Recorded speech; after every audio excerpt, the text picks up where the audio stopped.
ప్రజాపాలన దరఖాస్తుల పేరుతో ప్రజల్ని రోజుల తరబడి క్యూలైన్లో నిల్చోబెట్టిన ప్రభుత్వం వాటి అమలు విషయంలో మాత్రం చిత్తశుద్ధి చూపించట్లేదు.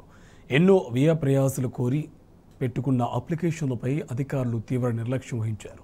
దీంతో అర్హులకు పథకాలు అందక ఇబ్బందులు పడుతున్నారు. ముఖ్యంగా జీహెచ్ఎంసీలోకి కొందరు అధికారులు చేతివాటానికి పేదలు బలయ్యారు. స్వీకరించిన దరఖాస్తులను పూర్తి స్థాయిలో కంప్యూటరీకరణ చేయకుండా ఆ డబ్బులను నొక్కేశారు. ఏజెన్సీలతో చేతులు కలిపి ఈ ప్రక్రియను నిధులు దోపిడీ తంతుగా మార్చారు. 100కి కేవలం 60% మాత్రమే అప్లికేషన్లను డేటా ఎంట్రీ చేయించారు. మిగిలిన దరఖాస్తుల సొమ్మును జేబులో వేసుకున్నారు. ఇలా నగరం మొత్తంగా 12 కోట్ల ప్రజాధనం వెచ్చించారు. వాటిలో చాలా మేరకు అధికారులు ఏజెన్సీల చేతివాటంతో పక్కదారి పెట్టాయి.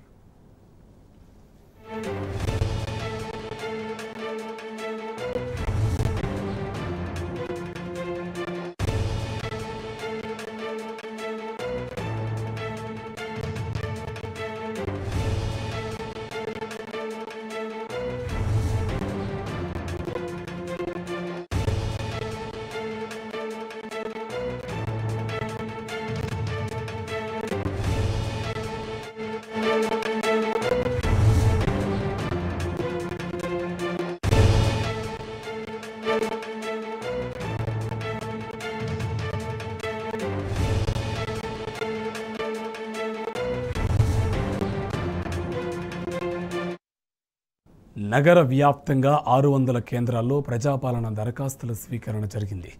19 లక్షల పైగా దరఖాస్తులుందాయి.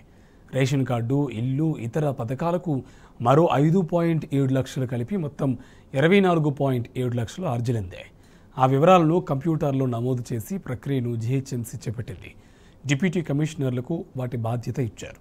ఒక్కో దరఖాస్తుకు ₹12 ఇవ్వాలని ఆదేశించారు. కొందరు డీసీలు ప్రక్రియను పారదర్శకంగా పూర్తి చేయగా మరికొందరు చేతివాటం ప్రదర్శించారు. చార్మినార్, ఖైరతాబాద్, ఎల్బీనగర్ జోన్లలోని సర్కిళ్లలో అవకతవకలు ఎక్కువగా జరిగాయి. దరఖాస్తుల్లో సమాచారాన్ని కంప్యూటర్లోకి ఎక్కించకుండానే పని పూర్తయినట్లు ఏజెన్సీలతో బిల్లులు పెట్టించి నిధులు చెల్లించారు. వచ్చిన దరఖాస్తుల్లో దాదాపు ప్రతి ఒక్కరూ 200 యూనిట్లలోపు ఉచిత విద్యుత్ పథకానికి దరఖాస్తు చేసుకున్నారు. కంప్యూటరీకరణ జరిగిన తర్వాత రాష్ట్ర ప్రభుత్వం ప్రకటించిన గణాంకాల ప్రకారం 14 లక్షల మంది దీనికి అర్జీ పెట్టుకున్నారు. విద్యుత్ శాఖకు మాత్రం 11 లక్షల దరఖాస్తుల వివరాలు చేరాయి. అంటే ప్రజాపాలనకు వచ్చిన దరఖాస్తులకు ప్రభుత్వం, విద్యుత్ శాఖలు తెలిపిన వివరాలకు పొంతన లేదని తెలుస్తుంది. ఇలా అధికారుల చేతివాటంతో అర్హులు మళ్లీ దరఖాస్తులు పెట్టుకుని సెంటర్ల ముందు క్యూ కట్టాల్సిన పరిస్థితి నెలకొంది.